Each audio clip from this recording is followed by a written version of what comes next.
We also have developing news from the University of Hawaii tonight. If you're a Warrior fan still hoping to get a ticket to the Sugar Bowl, you might be out of luck. We have learned that the UH box office has halted all sales of tickets while it recounts to see if it's sold out. There were 17,500 tickets available in all through UH, but season ticket holders had first dibs, and as of yesterday, 5,000 were already gone. We're told there was a barrage of buyers today, forcing the box office to stop sales this afternoon and start wait lists. Again, the UH box office will not yet confirm that all the tickets are gone, but they are taking a recount, and this comes 2 days before the sales open to the general public. UH is also now offering refunds for anyone who bought tickets but can't find or afford travel. We're continuing to follow this story. Of course, we'll bring you the final counts on KGMB9 News tomorrow. We should know tomorrow if UH quarterback Colt Brennan will be invited to New York as a finalist for the Heisman. That award will be handed out Saturday. Of course, UH has never had a Heisman winner. It's a big deal. And also for UH fans, getting to New Orleans for the Sugar Bowl is going to cost a lot of money. That's if you can find an airline seat. So what is the best way to get to the Big Easy? KGMB9's Tina Chow spent the day online to try to find out.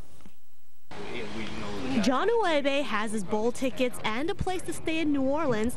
All he needs to do now is to get himself there to watch the Warriors take on the Georgia Bulldogs. Most likely my parents live in Oakland, so I'm probably just going to fly out from Oakland to Louisiana, maybe on the 30th or the 31st. Flying out of Oakland is one of the cheaper options, but more on that in just a minute. First, we went online to check out airfare and hotel packages for fans that still need to book.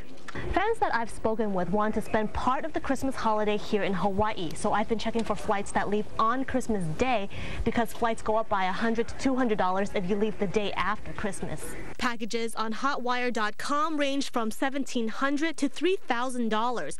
That's leaving on Christmas Day and returning January 3rd with a 9-day hotel stay. In many cases, returning on the 3rd was cheaper than coming back on the 2nd.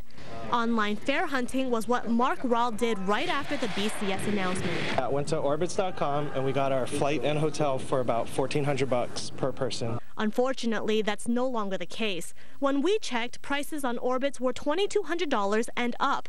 And with all the online sites, a package you see may not be available when you go to select it. So you have to be patient and look some more. Back to that Oakland option. By piecing together your travel plan, you could be in New Orleans for less than $2,000.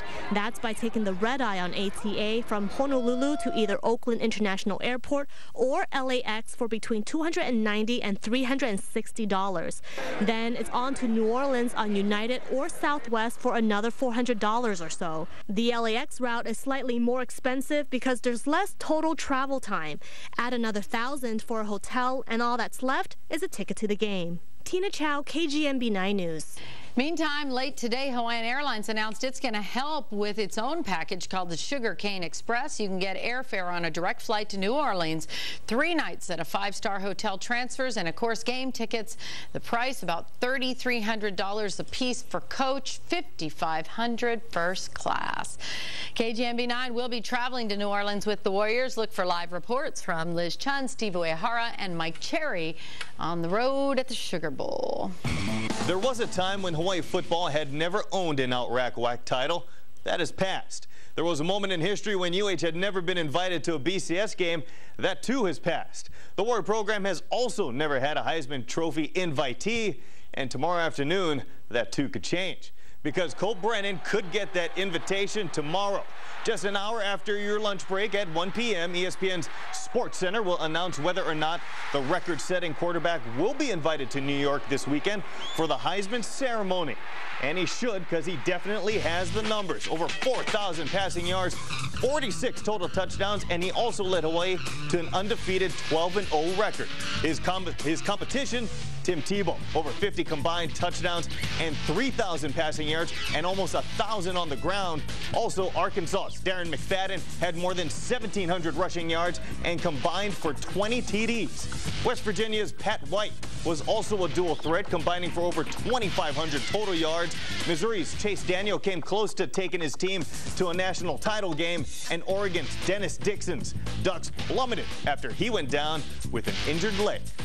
So where exactly can you watch or get all the info? Again, that's ESPN Sports Center, which will be broadcasting the announcement of who is invited to New York at 1 p.m.